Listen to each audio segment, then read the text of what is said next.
vision is to democratize digital commerce. Now you would see a lot more smart startups and existing IT players developing seller platforms. We are a network facilitator and operator. That's why in this model, it's a self-correcting model. This idea of captive user is going, a more democratic user base, either on the seller side and buyer side will come, which will change the way the business is done, which you are very familiar with. Physical world, that's how it works, isn't it?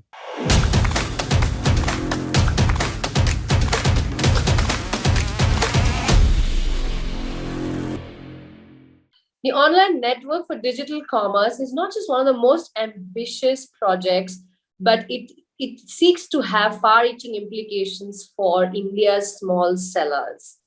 Joining me today is Mr. T. Koshi, CEO of ONDC. Thank you so much for joining us today, Mr. Koshi. I'm really looking forward to our chat today. ONDC seeks to democratize digital commerce and take it to really deep into Bharat and the hinterland and bring small sellers onto the digital selling network, if I may say so, versus platform. Could you tell us a little bit about, give us an introduction on ONDC and what is the mission statement of the network? Okay. Thanks, Malini. It is really exciting for me to be here to explain the story we are trying to build, and the impact of that is going to be there, India industry in general and small enterprises in particular. So if you look at our vision is to democratize digital commerce. What do I mean by digital commerce democratization? For a second, forget digital commerce, think physical commerce. In physical commerce, you have every different kind of sellers. Some meeting the expectation of the elite customers, some meeting the requirement of the mid-level customers, some meeting the requirement of the broad cross-section of what we are in India, that ordinary man. And there are different expectations of products and services by all these groups at different points of time. So there are different sellers who are making it available at their terms and conditions. So if you are a brand manager, if you are somebody who's making a shirt, you may decide that I'm going to sell the shirt only in my locality, or you may want to create a national brand. You decide. Then you develop your strategy, you develop advertisement, you develop your discounting, everything. But when it comes to digital commerce, that's not how it works. There are few large platforms who primarily decide how the business is to be done for the kind of clientele whom they're addressing. I mean, that's how anybody who sets up a new business will start. If you look at today, digital commerce is used by about 6 to 7% in the buying side and maybe about a 1% in selling side. So if I look at, these are the 5-star service providers and 5-star customers coming together. But that's not just about commerce. And it is so because each of the large platforms use something like what we call a proprietary technology, which will mean that only buyers of their platform can see the sellers of that platform, and sellers can be visible only to the buyers. What we are attempting is to create an interoperable protocol that will help every seller, irrespective of which platform, their own or a third-party platform, will be visible to all the buyers if they use ONDC protocol to make their catalog visible. Now, on the other side, any entity who has a software to interface with the customer, it could be a banker, it could be a fintech companies like PhonePe and Paytm, it could be a bank like Kotak Bank and IDFC Bank and SBI, or it could be a telco like Airtel or Vodafone. They all have digital consumers. Today, they are unable to make digital commerce available. Now, they don't have to worry because all the sellers are making their catalog visible using the ONDC protocol. They only need to help their clients to buy. That's a vision of democratization. And such an open network will give everybody equal opportunity to present and market their products at their own terms for their type of customer they want. And that's why digital commerce, or e-commerce as we call it, as it is practiced today, will become irrelevant, and it will become a tool for every brand, every product manager to make their product visible and sell to their kind of customers in a very open and transparent fashion.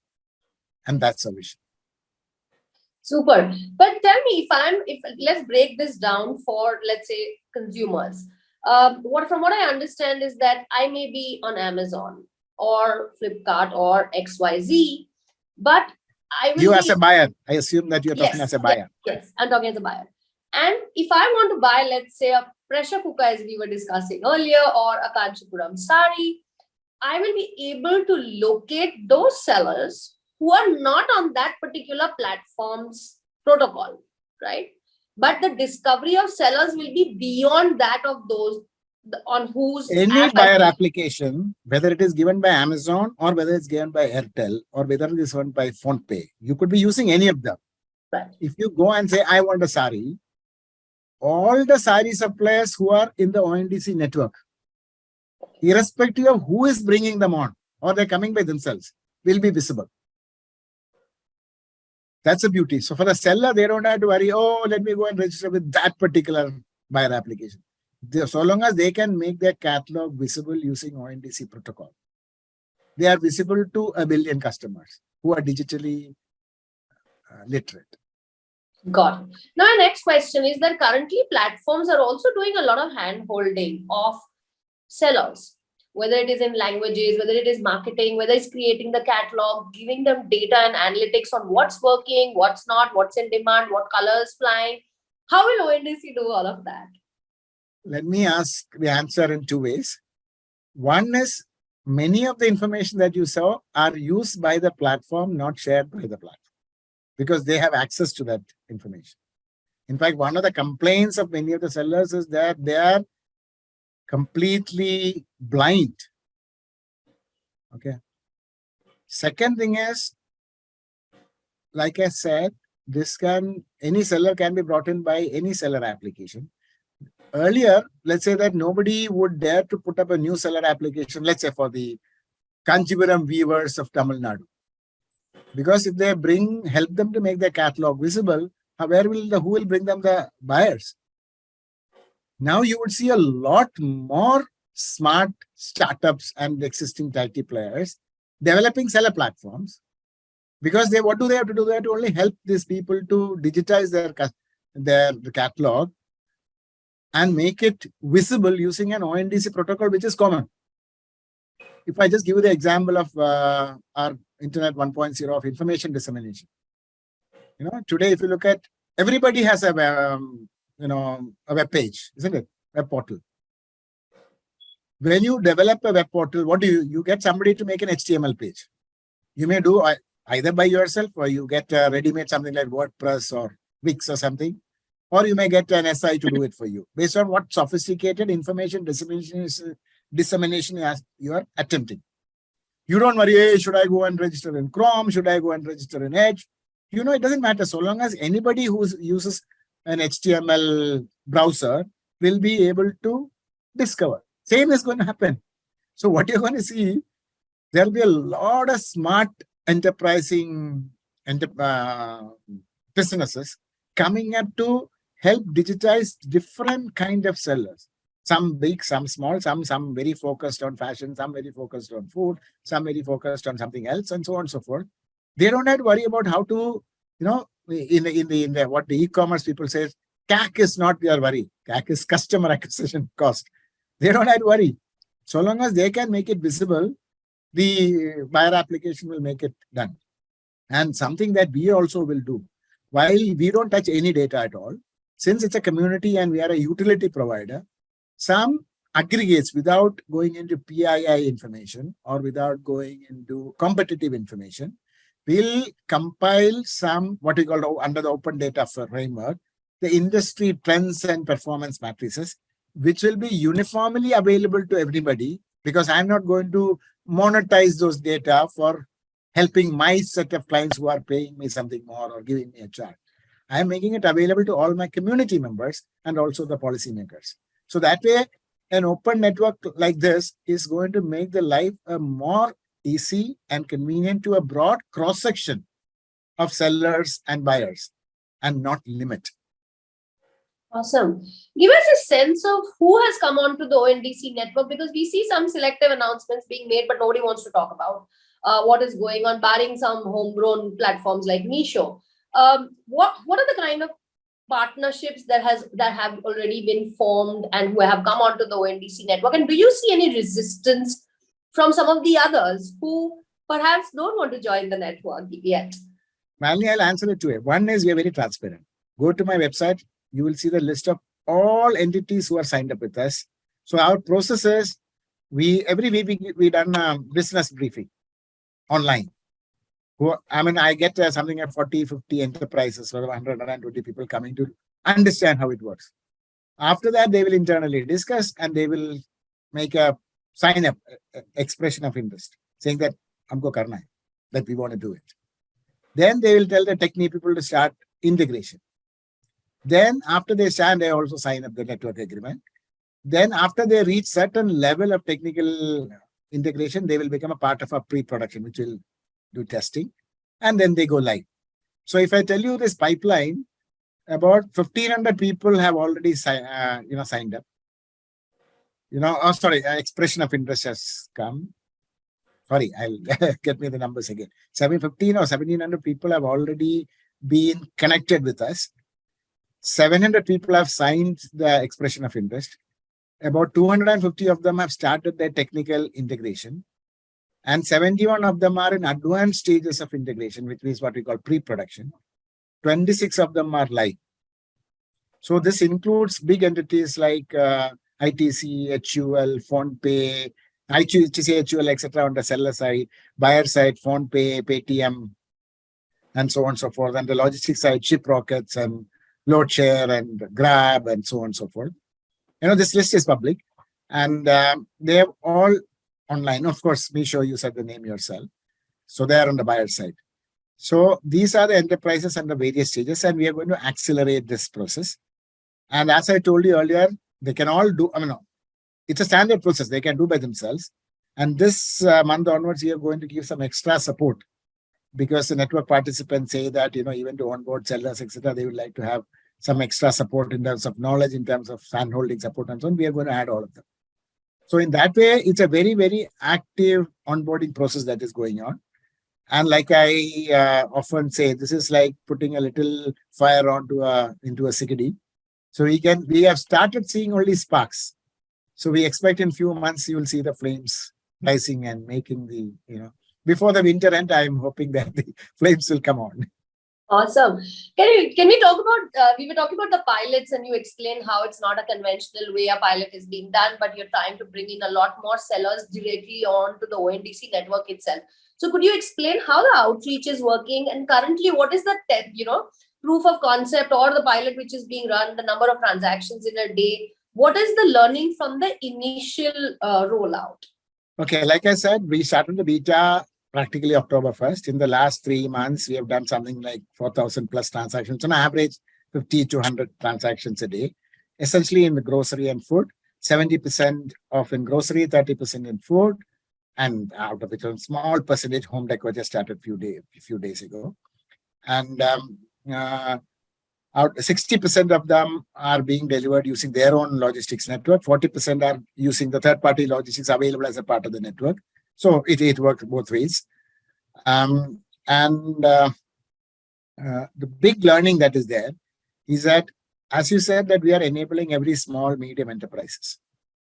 But one big learning that we have, and we are aware of it and we are taking action on it, is that those who are coming into digital commerce first time, we need to, not just technology, that's the easiest part, because it's all done and tested. Scale is not an issue.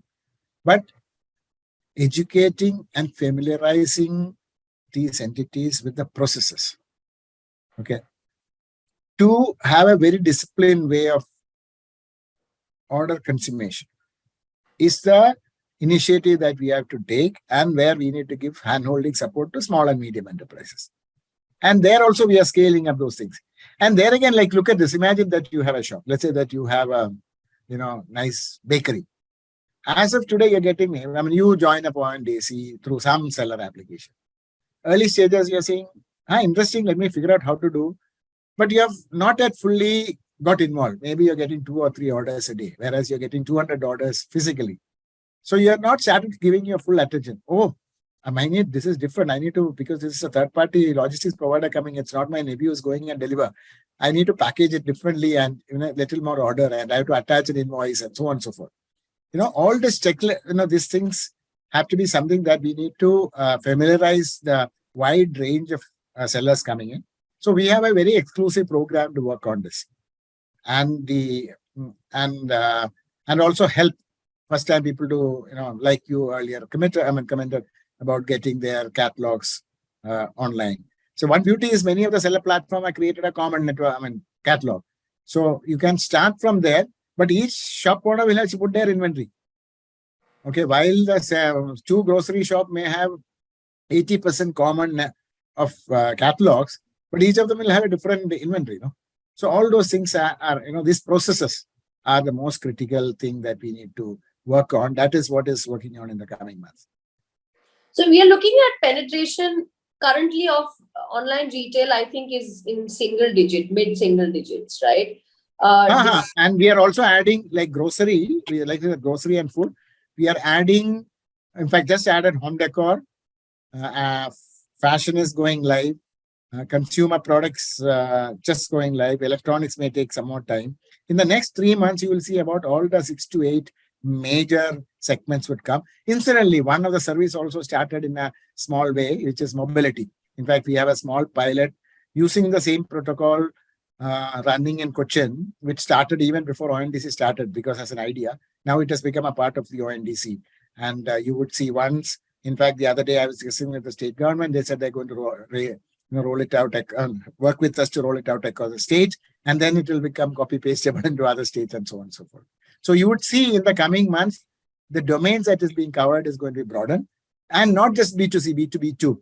So maybe by end of the month, you would see in grocery area, few buyer platform and seller platform coming for B2B too. Right. Interesting. I was coming to that. Why electronics as a category you're not mentioning? Because that. No, it's there. It is there under. Probably in a month and a half time, they will also be like under. What's happening. So the way that we look at is that we have to create a standard taxonomy, because variety of applications. It's not like, for example, if I'm starting a platform, I can decide on the taxonomy and I just decide everything by myself. Now I am telling so many people to work on a common taxonomy. So what we do is we have industry level working groups to develop the taxonomy, which is common, which is adaptable, acceptable to a broad cross section of people, and also a standard contract. Because at the end of it, when the buyer buys and the seller sells, there should be a digitally verifiable and enforceable contract, digital contract, which has to have all the relevant terms and for that particular thing. For example, in shirt, it might be color and size. In electronic, it might be some other parameters, which are etc. has to become part of the contract. So these things are working with the industry group. All of them are in the coming few months. You'll see all of them going live. So I'm just telling you. I started with the most difficult one, which is grocery and food, and then graduating. True. That brings me to the next question. That experts I was talking to before our conversation is that the one thing that everybody seems to be looking out for is that will ONDC be a facilitator and a network, or will it sort of enforce rule of law as well? Will it be a regulator or will it be a facilitator? And if it chooses to be a facilitator, who will regulate? Because platforms need to be regulated. So look at this way. Let me just. First and foremost, regulator is going to be the government. Okay. The government is going to be the regulator for a sector. Okay. But we are a network facilitator and operator. So there are network rules, and that we have to enforce. So we are that way become a quasi-regulator from a network rules point of view. We cannot control e-commerce. So finally, what will drive there is e-commerce, consumer protection rule, consumer protection e-commerce regulations, e-commerce policy of the Ministry of Commerce, DPIT. Then there are different set of legal framework driving the e-commerce. That will continue. We are not the government. We are only an enabler. But within this, so we have 3 layers of governance. One is the legal framework. Next is anybody who became a part of the network ONDC have to sign a network agreement, which I told you earlier. And they have to comply with the network policies. It's like, the club rules, if I just use the word. Even if you look at Resident Welfare Association, you have rules, isn't it? And if you don't behave as per them, there will be penalties. Whereas now, since it's a community, so we will, with respect to the people who are joined, their compliance to the network rules and policies are something that we will continuously track, and including the user councils who will try to refine the network policies, who will put in mechanism to take actions against people who do not work as per the rules. And if they are becoming a perpetual nuisance for the network, even suspending them or canceling them from the network participation. Those are the things that will have to be undertaken by us along with the user council and so on and so forth. So it's like an SRO, if I just give you in that way. But we cannot be making the policy for the sector as such. Supposing you are not a part of the network ONDC, but you are an independent e-commerce player, I have no influence in you. No, I understood that. But the point is, as we had discussed, that even if it's a network, there are rules. And yes, that will be, that is very, very clear. Our role is to make sure, see, one thing very interesting, it's a digital network. So we have most of the things of the policies can be digitally enforceable. For example, what did you ask for? What did you search for? What were given to you? When you make a search for a thing, what are the minimum information given that should be given? It is programmable. If the seller did not give that information, his offer will not even come. Okay. So what was the offer that was made? What did the buyer make a choice? And what was the terms of the trade buyer and seller agreed and digitally signed the contract? All these things are digital. And if there is, and all this information will be published. Okay, for example, you will know a particular seller platform had 100 grievances, 99 got resolved, 1 became a dispute.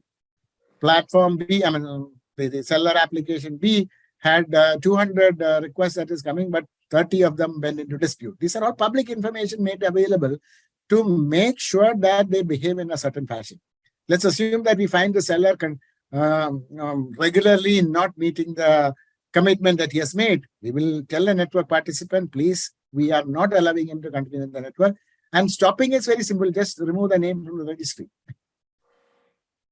So everybody, and collectively, and these things, instead of trying to become like some monolithic decision, we also have user councils with participation from the network participant coming together towards a common interest of the network.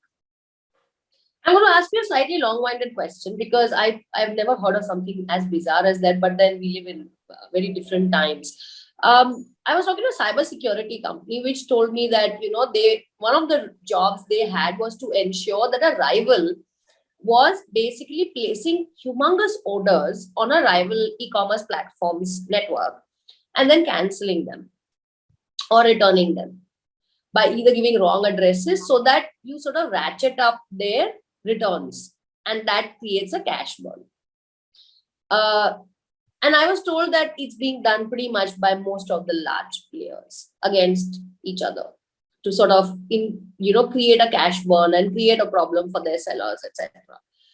So this was being done en masse, and which is when they brought in a cybersecurity firm to figure out how to prevent these false orders or orders where they deliberately give a wrong address so it will not reach that destination and unfortunately it will be returned.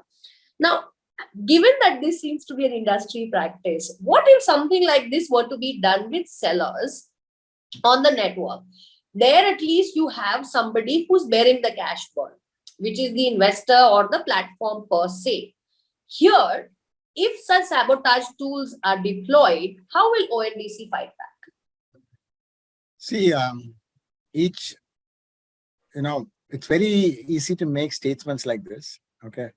And based on each party, what is the kind of agenda they are pushing, will make their statements, in certain fashion. Look at this way. Each network participant, let's say on the buyer side entities, if they find that the regular nonsense is coming, and what will happen is that they will put in checks and balances to prevent those people happening. Because now, look at this, a buyer platform has no captive sellers. their interest is coming only from the buyer. See, very often in the platform, you have the captive buyers and sellers. There's a conflict of interest to some extent. And if the buyer, now look at this way, there is no compulsion for anybody to respond. Let's take, for example, one buyer platform is completely irresponsible and they're pumping orders to the sellers.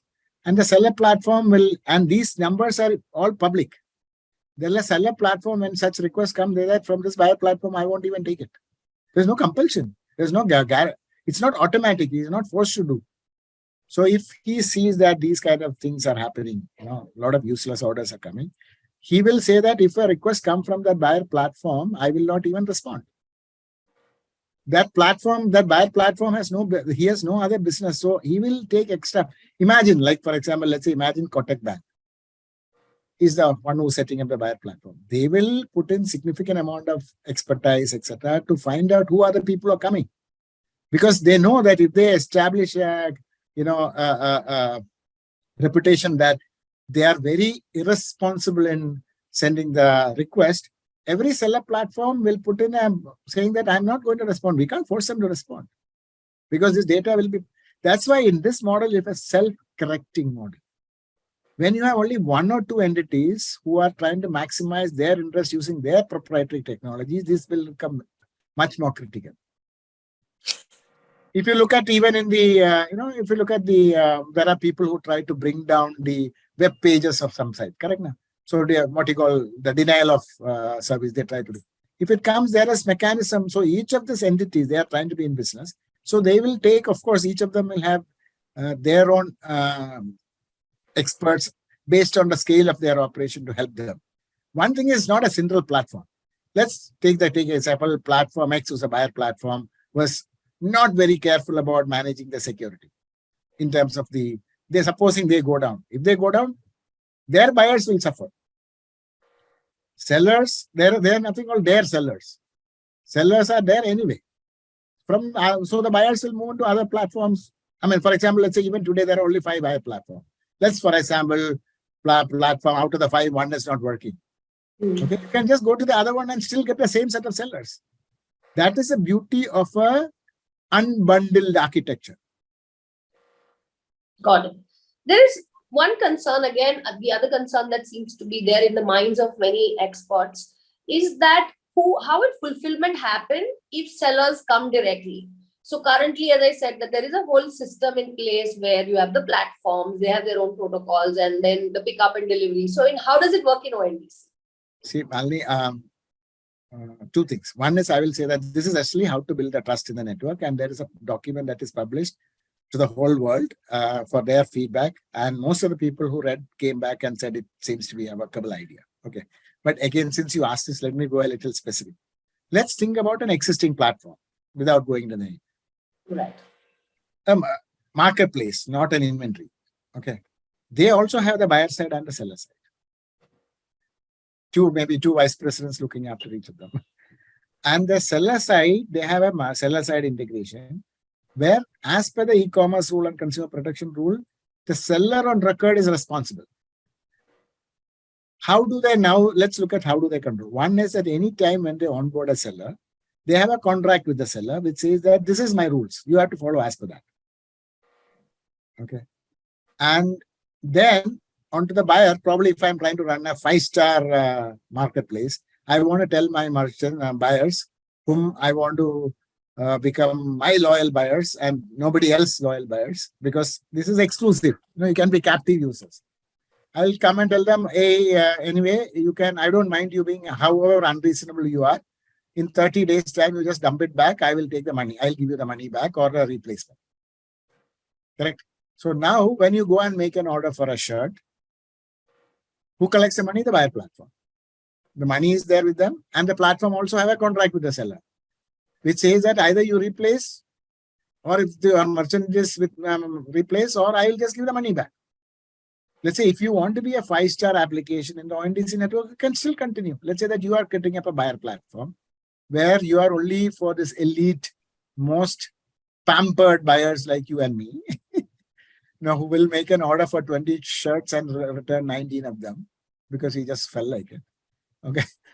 And then when they broadcast their intent, They will say that my condition to you sellers who are responding, please know I will hold the money and I will give the money only after 30 days if the customer doesn't return.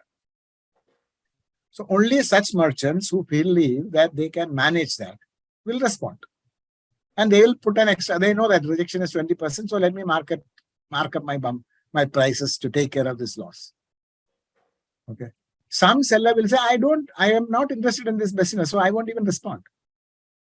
Some seller, somebody else will buy a platform, say, I am running a discount store. No returns allowed. Okay. So I'll work that. So you would say, that is how it works in the digital, in the physical market, isn't it? You True. have, in same fashion, you will have the diverse set of sellers with different SLAs, service level agreements, and diverse kind of buyers with different expectations. So we in the physical market, it is enabled. In the digital market also, it's enabled.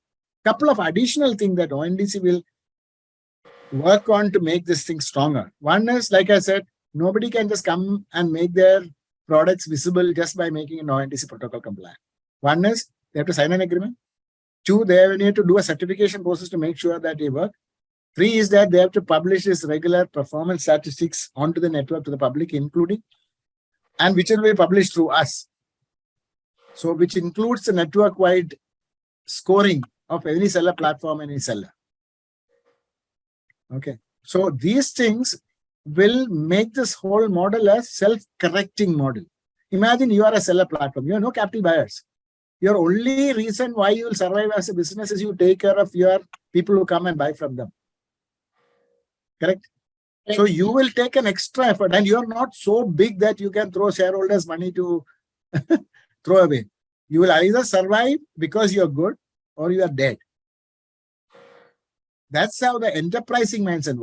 What was the strategy of people, shareholders' money throwing down for us to be is that you're trying to create a captive set. Once you have the captive buyer users, you have absolute control on them. Absolutely. To the extent of demands you can place on them is quite high. So now this idea of captive user is going a more democratic user base, either on the seller side and buyer side will come, which will change the way the business is done, which you're very familiar with. Physical world, that's how it works, isn't it? Let's say you walk into Shoppers Stop. I'm just using some name. Let's say that they have, I don't even know whether they may have a bata offer. If you go and probably you go and get the bata shoe and you wouldn't like it. If you're a reasonable thing, if you're a problem, you cannot take 20 of them home and then buy back 18 of them. If you have a problem, you will give it to them. They sell it to Bata and get it replaced, isn't it? Because they don't make shoes. They don't even know how to repair shoes. They'll have to contact the seller who is making it available. Same fashion it works. Ambition of ONDC is not just restricted to these online categories of retail. It also wants to get into the restaurant space, which is again a very disputed, the relationship between the seller and the buyer or the platform service provider is quite tense and for very obvious reasons. Can ONDC extend itself to, the categories like automobiles, taxis, restaurant, food delivery, a lot of food those. Already, what we started with grocery and food. 30% of the 4,200 transactions that we did is only food. And their performance has been exceptionally good. And all the orders, which are very small in numbers, if you look at 40%, about less than 2,000 orders, all of them are delivered within 45 minutes time. So here that is it. Again, there's no captive buyers and captive sellers. Each merchant will say that I am making my catalog visible. And if he doesn't perform well, I'm talking about other services. We talked about retail. I'm talking about can food delivery. B2B will come. Restaurant. No, B2B will come. Similarly, mobility will come, like taxi hailing. Similarly, financial products will come. Travel and tourism will come. They're all in the next few months. You will see all of them coming. Correct. That's what I was saying. So even you'll bring in a network of restaurants, let's say pan India, and I can order from ONDC. Yes. Anybody, any platform who has sellers there can make their catalog ONDC protocol compliant. Then they are visible to all the buyers. I'm scared. If they don't see, and at the same time, there's no compulsion. If they say that I will only let's say this restaurant say that I will only meet two kinds of restaurant. One restaurant say that I am only local, hyper local. If you are in Chandigarh and you make an order in Delhi, you won't get it. I cannot, because they all have the serviceability area.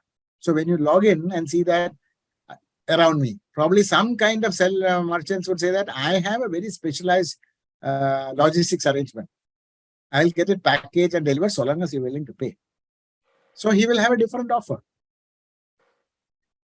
Every seller can describe their serviceability area and their terms. And the buyer application will help you as a buyer to filter and sort and come to a conclusion which is what is ideal for you, not because somebody is pushing it through them. That's a big change. That's a big change. If you think like, if you are sure that me as your buying agent is only interest is you, not somebody who has come and told me you should push it to Malini. True. But tell me, fragmentation of this kind or spread, critics may also call it spreading yourself too thin, that you're getting into this category or that. Is that really a risk? No, we are not getting into anything. That's why we have to only create a music sheet. It is for example, the restaurant people will not start selling grocery and fashion. Restaurant platform will not start selling grocery and fashion. Each of them will create their, we are only making them interoperable. It's like if I just give you, it's like, if you go to a big mall, you will see shoe producers, fashion producers, restaurant owners, everybody in that mall, isn't it? Each of them are doing their own business. When you walk in as a customer, you are able to go to any of them. So you consider this like a big digital mall. Got that. All varieties of them are there. Got that. Also, there are lots of comparisons being made between UPI and ONDC, and there are similarities which are being drawn, and why therefore ONDC will avert certain situations. And could you give us how it is similar to UPI and how it is dissimilar from UPI? In big similarities, like for example, UPI is a protocol. All banks can make their account owners visible to all entities like PhonePays and Paytms of the world, who are the one who is doing the customer interface. So irrespective of, like for example, I don't even need to know your bank account. So long as I know that you have I can use PhonePay or Google Pay, anything, and I can make a payment to you. You don't even need to tell me that's your bank account. And tomorrow, if you change your bank account from, let's say, SBI to Kotak Bank, I don't need to know. I don't need you to tell me your IFSC code and all those things. So long as you have mapped the same phone number or same UPI ID, I don't even know what you did behind. So look at the convenience. So the account, at the same time, your banking is handled by banking industry, which is regulated by RBI. So they've unbundled it and they made it interoperable. That's what we are doing. One big difference is in banking, there's only one SKU, which is money. Okay. Here there are thousands of SKU, which are different. Each of them, like you said, the restaurant's delivery will be different from grocery delivery. So that way, you need to handle more diversity. And there's also a physical delivery. It's not just digital delivery. And the physical delivery will be handled by the physical delivery. We are not running any delivery agents. Only thing, they will also become part of the network. In 45, look at in the UPI, you have, let's say, PhonePay or Paytm, who's helping you to raise your transfer interest or helping the seller to ask for the money. Okay. And the bank will make the bank transfer. Now, similarly, the seller will give it to the buyer, and probably we also have now the logistics operator who is there as a service provider. Okay, who will arrange to pick it up from the seller and give it to the buyer. Probably tomorrow you would see warehouse as a service. Tomorrow you would see packaging as a service. Imagine you are a Bombay, let's say one bakery owner from Bandra wants to make the cakes available in Delhi. They don't know how to handle the logistics. They don't know how to handle the warehouse. They may be able to buy logistics as a service on the network and warehouse as a service from Delhi to check out whether the market will work and make it available for people like me in Delhi who are used to the Bombay nice cakes from Bandra. That is, you're helping them to expand their market without trying to get specialization in the areas which they are not good. They can be specialized in cake making, Other service providers will come and make it possible for them. We are helping them to stitch these things together. Got that one. What about customer redressal? That's again something that is what you worked True. on. For Very, very true. Very, very true. See, normally customer will go to where they bought, which is the buyer application. So we have established a protocol for complete investor grievance and dispute resolution. So how it will work is, whatever complaint you have a mechanism for the buyer application. What is your problem?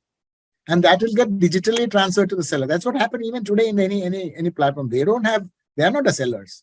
Sellers are somebody else. It will go to the seller, and the seller will have to respond, and there is a SLA that is expected. And these are tracked and published, the SLAs and how they do. And if supposing for some reason it become a dispute, so it get triggered to a dispute, then the buyer can choose to go to the dispute resolution mechanism, which is, and in the same framework of NITI Aayog on online dispute resolution, we have the ODR providers as a service provider.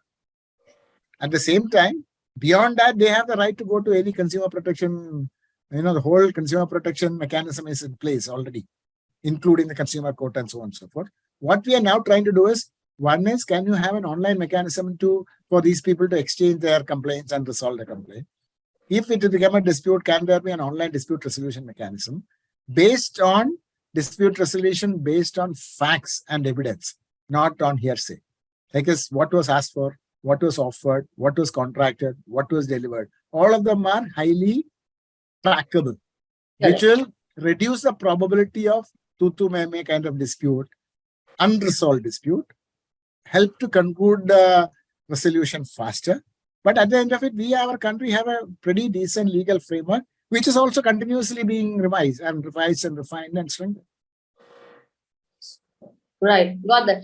My genuinely last question this time is that, what are the risks to this ambitious project? What are the risks according to you and not according to observers or experts? For me, I won't call it risk. What will risk in terms of time to become operational? Okay. Like you said, one is that, we need to, when you have a broad-based participation, there are different people with different level of digital maturity and process maturity. Helping this, our ability to take it across to a larger cross-section for them to become part of the network as fast as possible is a challenge. So the time is a risk. Second thing is, probably some people who may not want to make this happen could work against making it happen by maybe false publicity or false allegations and so on and so forth. That could reduce the speed. If you remember, Malini, I've had, you can see my gray hair. I've seen some 3-4 transformations like this. Whether it's UPI. Remember, look at the numbers. UPI was inaugurated by the minister, I think, in 2016, February or something.